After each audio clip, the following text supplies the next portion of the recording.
Magandang umaga po sa ating lahat, mga ginigiliw, mga minamahal ng Panginoon.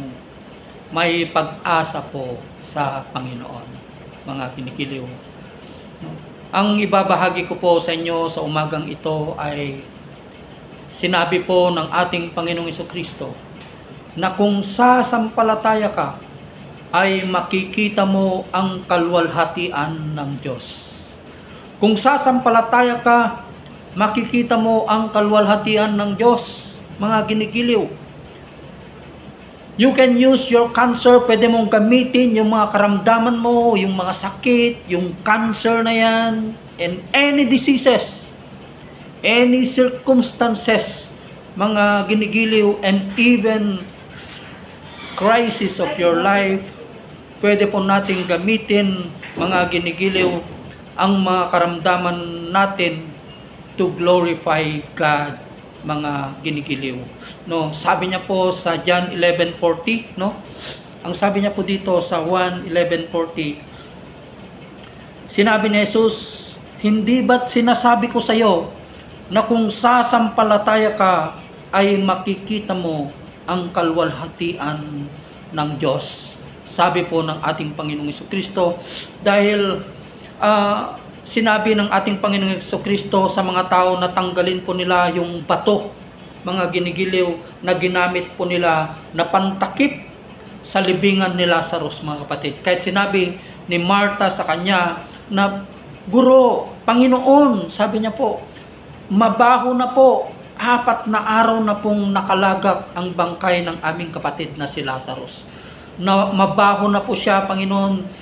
Kaya sabi ng ating Panginoong Jesucristo sa kanya, mga ginigiliw, no, sabi niya, hindi ba't sinasabi ko sa iyo, sabi niya po mga kapatid, na kung sasampalataya ka, ay makikita mo ang kalwalhatian ng Diyos, mga ginigiliw.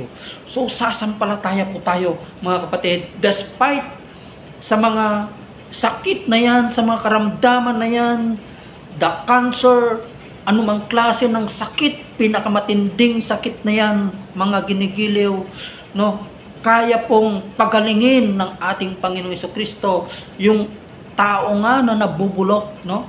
Si Lazarus na nabubulok, 4 na araw na siyang nakalagak, mga ginigiliw.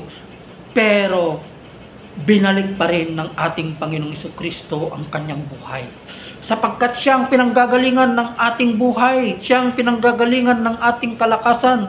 Katulad ng sinabi niya po sa Isaiah, binigyan kita ng kalakasan kahit hindi mo ako nakikita. At sinabi rin niya, mga ginigiliw, sa John 14:6, I am the way, the truth, and the life.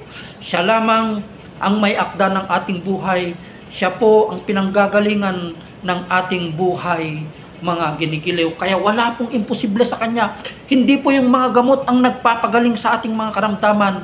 Instrumento lamang ito ng Diyos, mga kapatid. Ginamit po ng Panginoon ang mga gamot na ito upang tayo ay pagalingin. Ang kagalingan pa rin natin ay nanggagaling pa rin sa ating Panginoong Jesucristo, mga ginigiliw. Katulad po ng isang bulag na si Bartimeong bulag na tumawag po sa ating Panginoong Jesucristo, mga ginigiliw, no, hindi niya po inalintana yung mga obstacle, yung mga pumipigil na tao sa kanya. Patuloy siyang sumisigaw. Isinisigaw niya ang pangalan ng ating Panginoong Jesucristo na upang sa ganun ay mapansin po siya ng ating Panginoon.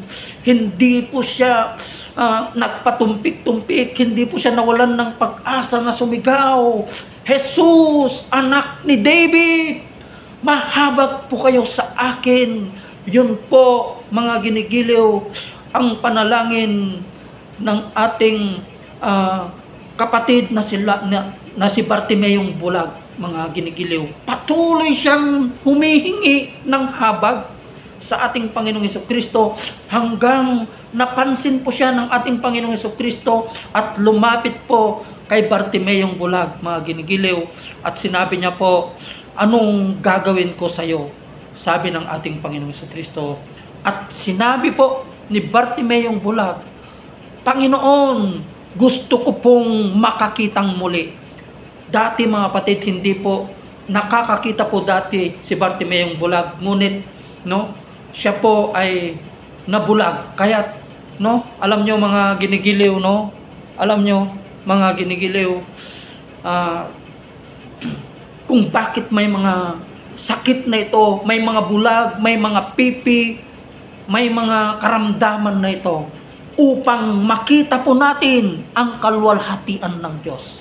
Makikita po natin ang kalwalhatian ng Diyos. We can see the glory of God sa mga circumstances na ito, sa mga pagsubok na ito, along the way na dinadaanan po natin, yung mga krisis na yan sa buhay, mga ginigiliw, katulad ng sinasabi ng ating Panginoong Kristo, dito na po magtatapos mga ginigiliw. Hindi po siya nangako ng madaling paglalakbay. Ngunit nangako siya na hindi niya tayo pababayaan. He will never abandon us nor forsake us, mga ginigiliw. I hope you are being inspired sa salita ng Panginoon. Maraming salamat po sa patuloy niyo pong pagtangkilik sa gawain na ito ng Panginoon. God bless everyone. Maraming salamat po. Magandang umaga po sa ating lahat. Pastor Richard Alonso, pulis na pastor. God bless po.